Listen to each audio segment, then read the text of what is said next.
Basically, the main issue that I'm going to be dealing with here is the mind-body problem. And the mind-body problem is one of these issues that really lies at the core of the philosophy of mind. It's really one of those problems, questions, topics that even people who have very little, very minimal exposure to philosophy have at least heard about. But it seems to me that there's a general assumption within the philosophical community, and it's an assumption that is common both among professionals and newbies, for lack of a better term. The assumption is that the mind-body problem is one of these long-lasting, persisting questions that has been with us at least since Descartes posed the issue in the 1600s. And I maintain that this is not the case. I'm going to argue that the issue has shifted, and let me emphasize from the very beginning, I say twice. And the reason for this is that many other very prominent scholars have already made the point that the issue that Descartes himself was dealing with in the 1600s were not exactly the same question that we're dealing with here. But I'm going to be arguing that the main issue has shifted again. And this is a much more recent shift.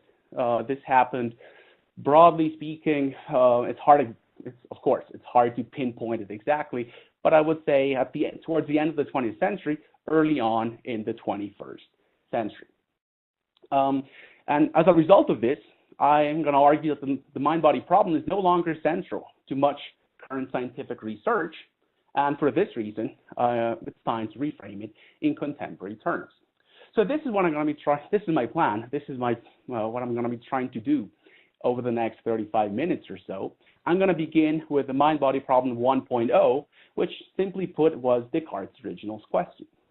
And then I'm going to shift to what I'm going to call the mind-body problem 2.0, which is the debate which underlies much of 20th century philosophy of mind. At that point, I'm going to stop and try to convince you that neither question is any longer central to contemporary scientific research.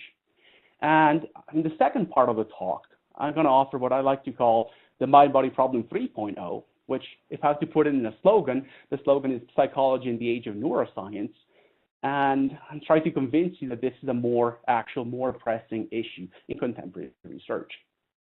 At the very end of the talk, I'm going to bring it all to conclusion and trying to persuade you that this actually does matter. And again, to state my punchline, I think that what's really at stake here is the relevance of philosophy for science. And people like myself, there's some philosophers of science, such as myself, who think that this is actually something quite important. All right, hopefully now the video is working better. And so without further ado, let me begin and delve into the main issue. And I'll begin here with an apology. My apology is that the next few slides are going to be fairly basic, especially for those of you who have a strong background in philosophy. What I'm going to say here about Descartes might sound like old news, and in a sense it is old news. But in the spirit of trying to make this as self-contained as I can, and in the eventuality that some people in the audience here don't have a strong background in philosophy, I'm going to run the risk of boring some of you for, I promise, no more than 5 minutes. And look, since I'm wearing my wacky 80s headphones, I'm gonna make a Bryan Adams apology. So please forgive me. I know it will cut like a knife, but I can't stop this thing we started. Okay, I got it out of the system. I had to do this. Apologies. Now, back in business. Descartes famously provided the first modern formulation of the mind-body problem, and of course, Descartes was not the first philosopher, the first thinker to ask and inquire about the relationship between minds and bodies, but he's credited, and I think appropriately, for setting the terms for much subsequent discussion. And why is this the case? Well, Descartes lived most of his life in the 17th century, and this was a time when the natural sciences were undergoing tremendous changes. And again, oversimplifying here, not a little, but a lot. We're moving towards the ancient Aristotelian worldview, where the whole universe, the whole natural world is teleological in the sense of goal-directed. And so from Aristotle's perspective, everything in the universe strives towards its final cause. So for example, I see a comet up there in the sky. You can see a picture on the slide. And I can ask, why is the comet going in that direction? Why is it following that trajectory? And Aristotle's answer in part involves the purpose of the comet. The comet is striving, is trying to go in that specific direction. And at the time when Descartes was living and working and thinking, we're transitioning from this perspective towards a different approach, which roughly speaking is the new mechanical science of Galileo and later, of course, Isaac Newton. Now, the new science of Galileo posed a very interesting dilemma for Descartes. Because as a man of science, Descartes fully endorsed the mechanical philosophy, the mechanical worldview of of Galileo, which then will be fully developed by Newton and his followers. And so Descartes appreciated that the universe is, for the most, the physical universe is a deterministic world, mechanical, non-teleological, and so forth.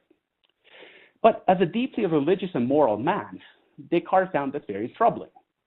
And in particular, he refused to believe that we are we're very complex machines.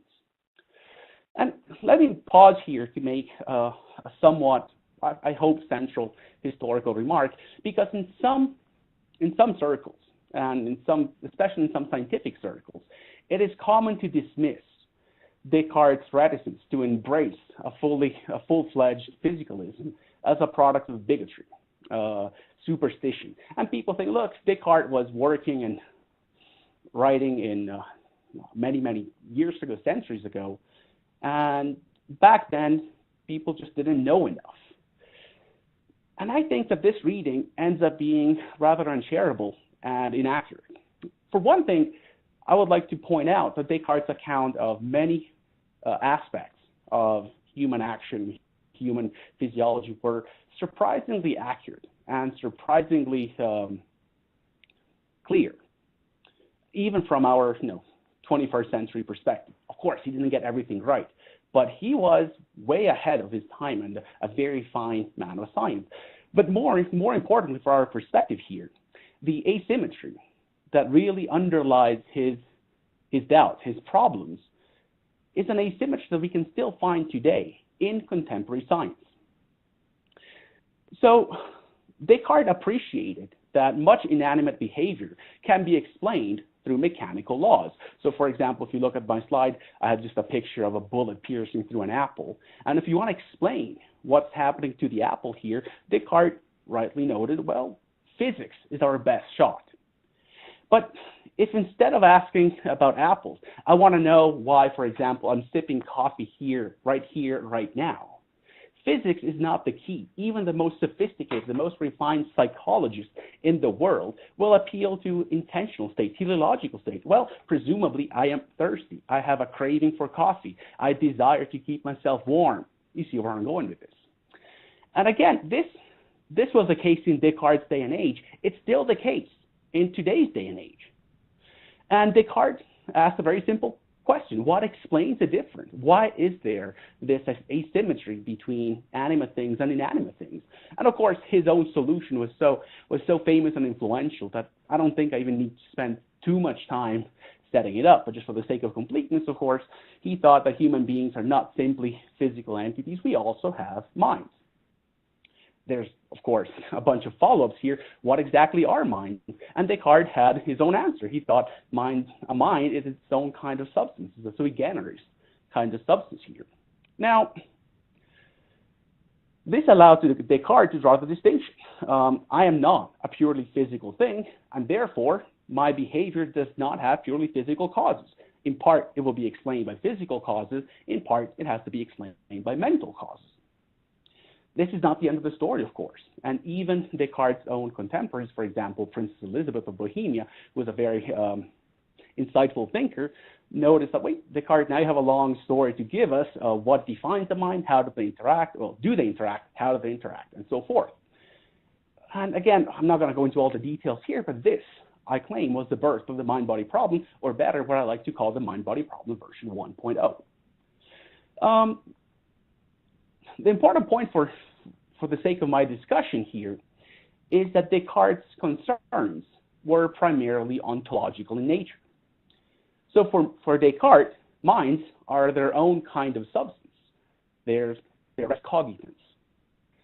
And now, this was an open question in Descartes' day and age. As I just said, a lot of his contemporaries thought that there were some potential problems, but one could back then legitimately ask, look, are minds their own kind of substances? And the question remained open for decades, indeed centuries, after Descartes posed it. But the point is, it's no longer so. And I think I'm not saying anything historically too inaccurate if I pinpoint the dismissal of vitalism towards the end of the 19th century as a crucial event when all philosophers, scientists, most of us just became substance monists. At that point, it became clear that vitalism is not a plausible position. There's no such thing as mental substances. And as I'll make clear over the next few minutes, this includes people who still have dualistic tendencies across the board. So one could say, okay, then we've solved the problem. Descartes' question was solved. And that, I think that's inaccurate. Well, in a sense, the question was solved. But people realized that dismissing substance dualism tells us very little, as a matter of fact, about the nature of mind. So it's in this sense that Descartes' question was not solved, but it was reformulated. And I think this becomes very evident in the writing of early-ish 20th century philosophers, for example, Gilbert Ryle. Gilbert Ryle, in The Concept of Mind, a very influential book, pointed out that Descartes, he claimed that Descartes missed the logic of his problem. No, I don't think that's accurate. What happened there is that Descartes had a different question in mind.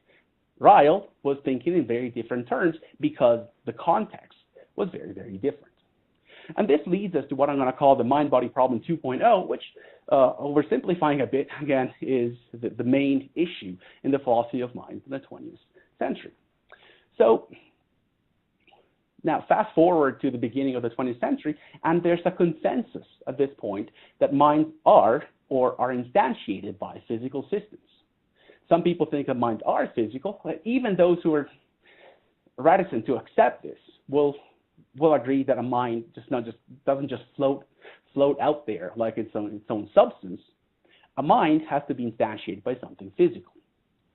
Now, of course, what this means, what this entails, is very controversial. But at this point in time, no one seriously believes in the existence of res cogitans or mental substance. Again, as I just emphasized a few seconds ago, this doesn't tell us much, though, about the nature of mind. So how was this question reformulated? And in order to answer this question, let me just look at some influential proposals over the century. And again, what I'm doing here is just condensing philosophy of mind 101 in a single slide. So this is not an exhaustive list by any means, but what are the proposals on the table in philosophy of mind throughout the century? Well, again, we have behaviorism, who treats mental states as complex clusters of dispositions to behave. We have the type identity theory of place and smart, which basically identifies mental states with types of physical states, states of the central nervous system. We got Donald Davidson's token identity theory, which identifies mental states with brain states, but at the token level. So we don't identify type, we just introduce this notion of token, and then explains it via supervenience. We got functionalism, which treats mental states as causal roles, functional states. And then towards the end of the century, we have eliminating materialism, here usually credited to patrician Paul Churchland, and the idea is, well, mental states are not a good candidate for identification. They're part of what they call folk psychology and should be eliminated. And finally, there's people with dualistic tendencies.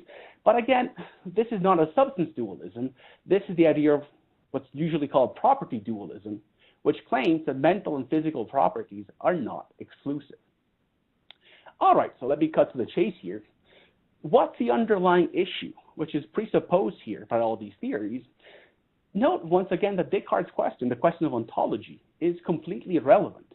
Because again, substance monism is the default assumption even for those thinkers that want to defend some version of dualism here. Even contemporary dualists, in other words, eschew the dualism of substance. I think that the main question is the following. The question is, can mental states be reduced to brain states? And if you ask this question, we see a nice divide between thinkers who answer in the positive and thinkers that answer in the negative. For example, behaviors, type identity theorists, eliminativism, also yes. Eliminativism, of course, is a degenerate case of reduction, but let me clash them together for the sake of the argument. And then we have functionalist token identity theorists and neo-dualists who answer no. So this actually does get to the heart of the debate. Okay, but if I'm right, and reduction lies at the very core of philosophy of mind, of the mind-body problem of the 20th century, I think a fair question to ask is, where do we stand with respect to psychoneural reduction? And again, I don't think I say anything too controversial when I claim that 70 years after, well, more than that, I would say a century after starting the debate, we really haven't made much progress. Let me be clear, there's been incredible progress in neuroscience, a lot of very important, very influential philosophical work. But if you ask someone, look, can minds be reduced to bodies? We're no closer to solving this issue than we were in the 1950s. Now, what happens when you confront philosophers of mind, philosophers of science, or psychologists on this issue, that why is it that we haven't solved this? Usually you get a question, an answer along these lines. You say, hey, buddy, look, the brain is arguably the most complex system that we've discovered in the known universe. It's made up of billions of cells and an astronomical number of connections between them. It's very, very complex, which is true. And a psychologist will say, yeah, and the mind is equally complex. It's a plastic system that develops and adapts to many circumstances. Look, explaining their relation is very hard. And of course, I'm not quibbling with any of this. However, I think there's an important sense in which this misses the point. The problem here, the problem with the mind-body, the issue with the mind-body problem version 2.0 has nothing to do with the complexity of the brain and the mind, which, of course, let me emphasize again, is unquestionable. The problem is with the notion of reduction itself. So let me explain this. What does it mean to reduce a theory or a state to something else? If you rewind the history of philosophy of a few decades, during the heyday of logical positivism, there was a very clear classical answer. It's an answer that was made, was epitomized by Ernest Nagel in his The Structure of Science, and that, I don't want to credit him with coming up with the model entirely, but he gave the final statement of this. And the idea, simply put, is that you have reduction if we can logically derive the laws of a certain theory to the laws of an underlying theory via bridge principles, principles that connect laws across the levels. Now, the model was so clear, it was so precise that it's now evident why it doesn't work, or at least why it doesn't work as a general model of science. And again, I'm not going to go into all the details here. They're all very well known. Simply put, well, the most famous objections are we don't have laws across the sciences, and we don't have the bridge laws to connect them. And this is, again, this is not very controversial within the philosophy of science. And the implication, the bottom line here, of course, is not that reductionism itself is dead. It means that this old hallowed question has actually been reformulated. So how do we understand reduction and reductionism in contemporary terms? The new reductionism is basically epistemic. The question has become, can we explain higher level theories in terms of lower level theories? And of course, reductionists says, of course we can, and anti-reductionists deny that. We cannot. So where do we stand with respect to this issue? And interestingly, when we do science fictions, when we ask, well, could principal physics explain everything? well, then there's some sort of disagreement there. But when we look at actual explanation, in particular topical sciences, there's a surprising amount of agreement. Sophisticated anti-reductionists and moderate reductionists agree on what the good explanations are. No anti-reductionist will deny the staggering success of neuroscience of explaining many psychological features, and a good reductionist will not overstate what's actually been accomplished. But then the bottom line, the answer to this question ends up depending on how we actually define explanation and levels. Oversimplifying a bit, reductionists will tend to assume a very vast, a very generous conception of the lower level language. Reductionists will say, okay, of course we need to employ functional terms, holistic properties, systems, connections, but this is all part of the level of neuroscience. And anti-reductionists says, no, you're right that these are all important features, but these violate your core tenet. We should use a much more restrictive conception of the language of neuroscience, of the language of the lower level. And it seems to be that as a result of this, prominent scholars are actually talking past each other now. And I'll get back to this crucial point in the final part of my talk, of course. So let me wrap this up, and then we can move on to the more constructive part of my talk. What I call the mind-body problem 2.0 is the problem of psychoneural reduction. And I think the problem that right now the disagreement ends up being much more verbal, much more terminological than substantial. And this is a problem. And as a result of this, the debate has lost traction. And I would say it has lost traction in philosophy too. Some of you might disagree with me on this, but I think what's not controversial is that the debate has lost traction outside of philosophy. 30 years, 40 years ago, there were prominent scientists who were thinking about these issues, and now you see this less and less and less.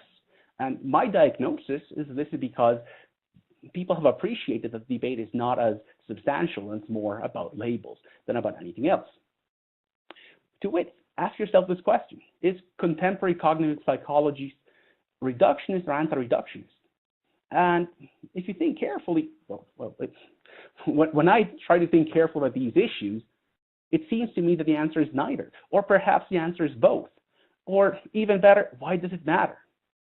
Psychology doesn't hinge. Nothing in psychology hinges on answering this question one way or the other. And again, the status of reduction is actually murkier than the nature of mind itself. This, I claim, is a crucial issue, not the complexity, the undeniable complexity of brains and minds. Oops.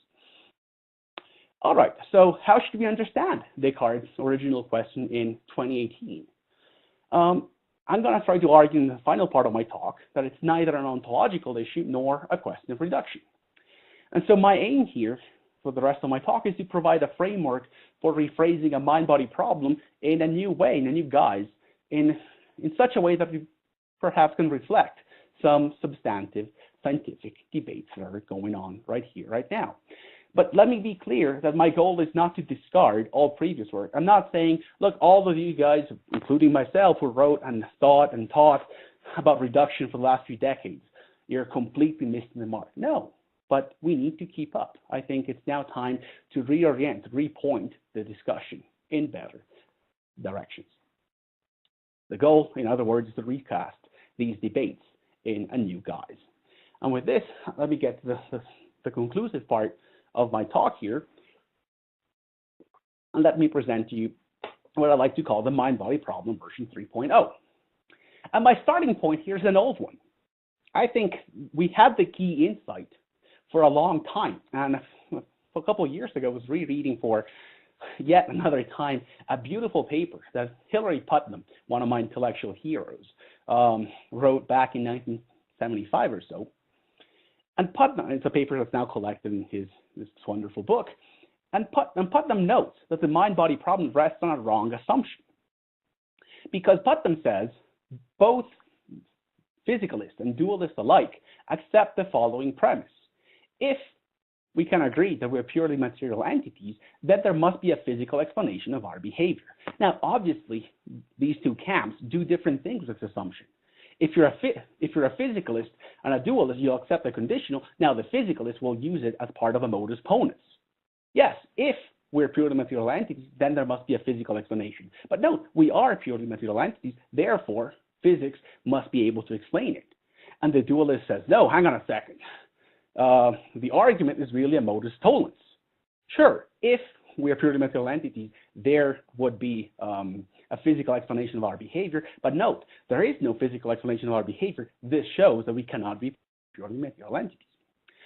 And Putnam says the problem here is that both parties miss the mark because, as I just noted, both physicalists and dualists alike accept the conditional, and he thinks the conditional itself should be rejected. And he makes his point by introducing an analogy which is now very, very famous. But just in case you forgot about it, let me just remind you very quickly. Putnam says, think of a board, a rigid board, which has two holes, a circle 1 inch in diameter and a square 1 inch high. Now take a cubical peg just under 1 inch high and ask a very simple question. Will the peg go through the square hole? And even elementary school students will notice that, yeah, of course it will. Now, will the peg go through the round hole? Again, it doesn't take a PhD in topology to answer this question. The answer, of course, is no. And Putnam asks, how do we explain these elementary facts? And he identifies two kinds of explanations. The first one is the physical explanation. So look, the board and the peg are a rigid lattice of atoms. Now what we can do, we can compute all the possible trajectories of the peg, and if we do that, and note, it will require a lot of work and a lot of physical knowledge, but you can convince yourself that there's at least one, more likely a few trajectories that will go through the square hole, and there's no trajectory that goes through the round hole. Or you can do what elementary school math teachers do and just point out that, yes, the board and the peg are rigid, the round hole is smaller than the cross-section of the peg, the square hole is bigger, call it quits. Now, Putnam's question is, are both explanations adequate? And if so, which one is superior? And he contends, of course, that the geometrical explanation is objectively better. Actually, he makes a stronger claim. He thinks that the physical explanation is not even an explanation, but that's a more controversial. We can set that to the side. The crucial point that he thinks geometry here does a better job. And why is that? Because he claims it can be generalized to various other structures. You can take, once you understand what's going on here, instead of explaining this specific peg and hole, you can apply it to any rigid board with the same characteristics. It generalizes. The physical explanation, in contrast, only applies to one specific case at hand, so you need to spend a lot of work, a lot of energy, a lot of time solving one problem, and it just doesn't even extend to other similar cases. Here's my one quote of this talk. Putnam concludes the discussion by saying, in terms of real-life disciplines, real-life ways of slicing of scientific problems, the higher-level explanation is far more general, which is why it is explanatory. Now, what exactly followed here from Putnam's discussion, from Putnam's example? Well, he concluded that the mental, the higher level, is explanatorily autonomous from the lower level. And to the best of my knowledge, this had a very limited impact on the mind-body problem, or even more broadly, on the philosophy of mind. However, this has a momentous impact on a cognitive discipline, namely the philosophy of science, where this specific example generated an incredible amount of debate. Because people started asking, is it really true that macro explanations are superior? Is it really true in biology that we can explain certain features better at the higher level as opposed to the lower level? What about ecology? And again, reductionist says, of course not, because these explanations depend. They might be bulky, they might be heavy, they might be impractical, but in principle they're better. Anti-reductionist said, no, of course not. But look what happened. This led to a revamping of epistemic reductionism, which the positioner was discussing just a few minutes ago. And my question now is, was this the right way to go? Is reduction the right question to ask? Now, let's look at the state of the art debate in philosophy of neuroscience. No one should deny that advances in neuroscience produce a lot of new knowledge and very important knowledge, a lot of great insights. Now we know more about the location and the implementation of myriad neural mechanisms. And we don't know everything, of course, but we know a lot more than we ever have. Now, reductionists tend to stress the successes. In the case of early vision, taste, and so forth, now we can explain quite a bit. Anti-reductions, on the other hand, emphasize the failure. So, for example, throughout higher cognition, it's a lot harder to solve these issues, moral decision-making, and so forth. Here, we're not quite as close to finding a solution. But think about this. Both parties here are assuming that the fate of the debate depends on whether these explanations can actually be provided, and this, it is claimed, will settle the issue. But I think this is a mistake because it assumes a very restricted interface between psychology and neuroscience.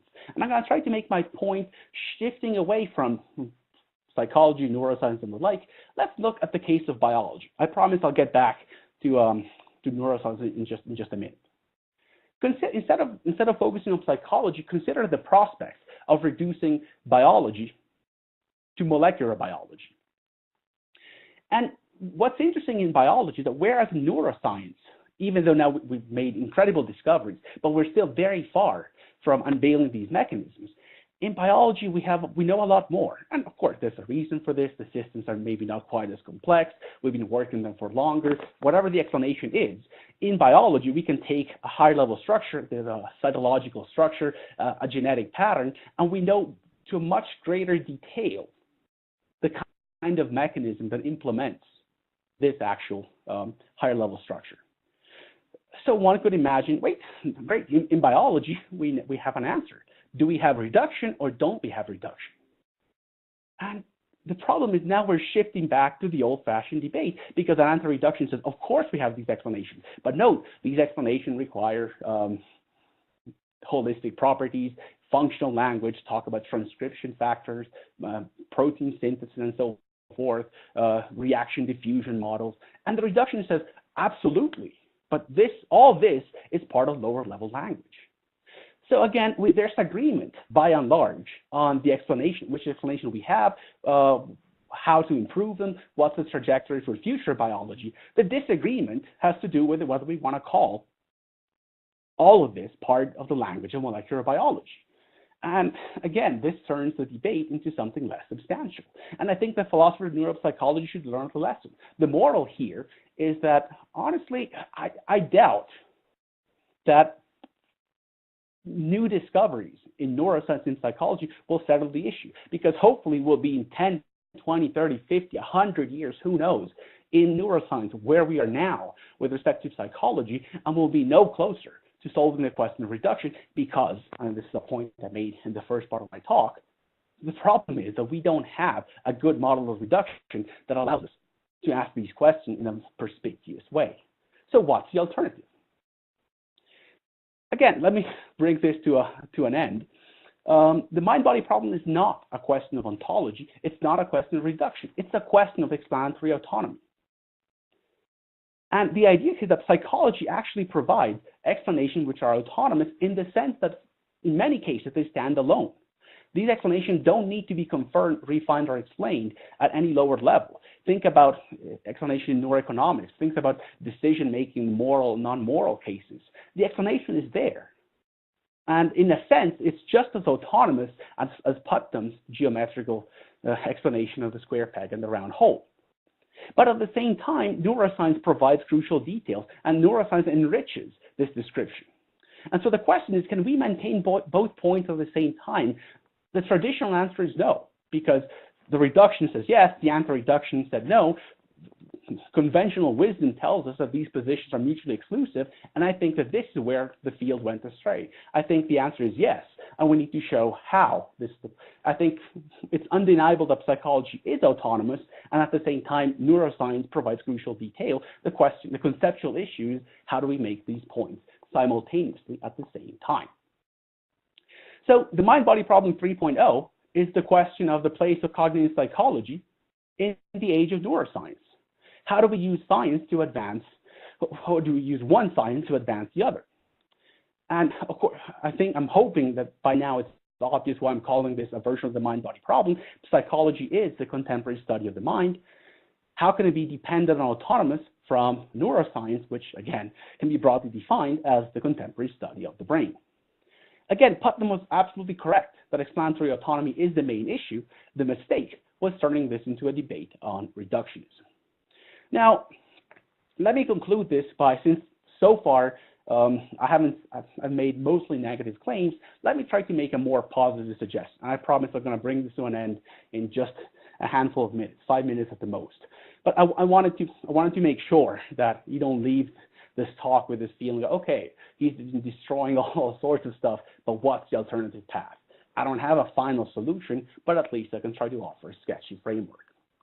Before doing that, let me just take stock. I think there's 3 mind-body problems. 1.0 is a question of ontology. This is Descartes' question. What kind of substances are minds? 2.0 is a question of reduction. Can we take mental states and reduce them to brain states? And I've tried to argue the last half an hour that both these versions of the problem they haven't been solved. They have been dissolved. They've been reformulated in different questions. And note that contemporary science is actually consistent with all 4 options. Again, this is something we can discuss in the Q&A if you want. It seems to me that contemporary science is consistent with dualism, with physicalism, with reductionism, anti-reductionism. We don't need to make a stance here. We don't need to take a stance here. Or to paraphrase our good old friend Ludwig Wittgenstein, the debate here has turned into matters of expression as opposed to matters of fact, and this is why I think it's been going down the wrong path. Then I also presented my mind-body problem 3.0, which broadly speaking is a question of how we should pursue psychology in the age of neuroscience. Now, is this any different? How is this different from previous mind-body problems? Well, what kind of philosophical issues underlie these reformulations? And so let me conclude by sketching a framework that might begin to address what I take to be some important questions. And again, the key here is reframing the main problem while avoiding ontology and reduction. Okay, so it goes something like this. What's undeniable is that micro details are crucial for understanding and explaining higher order systems. And this was the insight of 20th century physicalism, arguably even before, but 20th century physicalism made a big deal, and rightly so, about this. The structure of the brain is the key to understanding the mind. The two issues are not independent. The mistake here was presupposing that when we switch from a higher level to a lower level, we're maintaining the same explanation, we're explaining the same issue, which is blatantly not the case. And this was precisely the insight, I think, of sophisticated anti-reductionism, who said, look, the problem here is not a problem of ontology. We're not denying, of course, that higher level systems are made out of lower level things, but you're switching the question here. Questions at different levels are really different questions. And let me just make sense of this by going back first to Putnam's analogy. Of course, the board and the peg ontologically depend on their constituents, their atomic structure. Now, are these details required to explain the system? This was Putnam's question. And I think the issue here is what exactly we're trying to explain. Because if we're trying to explain why the square peg won't go through the round hole, Putnam, I think, was exactly right. We don't need a lot of physics to explain that. High school geometry will do the trick. Now, if we're trying to explain the structure of the board, which is a very interesting and important issue, then of course physics becomes relevant. But now, what people are really doing is saying, okay, does the second question replace the first one? And my response is no, they're not the same questions.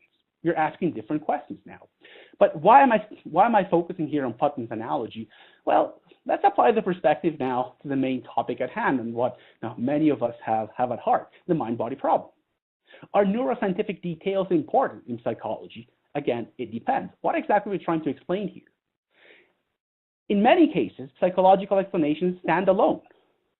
There's many autonomous psychological explanations. And again, we can discuss the details. Here's one that I've discussed in some of my work, the endowment effect, the idea that agents give a higher value to an item when they have it. The explanation itself is deeply psychological. We have a good psychological mechanism to explain this, which involves loss aversion, and there's many competing ones. Now, these explanations do not need to be micro-confirmed, micro-tested, micro-explained. But there's other questions which do require neuroscience. How are these functions computed? How do we get this? How do we How does the brain process these issues? How does this evolve? These are questions that presuppose neural mechanisms, presuppose the structure of neuroscience. So reduction and anti-reductionism, in my opinion, share a mistaken assumption. They assume that higher and lower explanations are competing in a sense.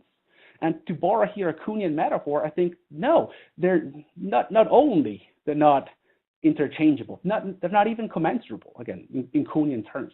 They're not asking the same question, so we can't even put them on a par. Okay, let me break this to an end. Have I given you a solution to the mind-body problem or even the mind-body problem 3.0? Of course not.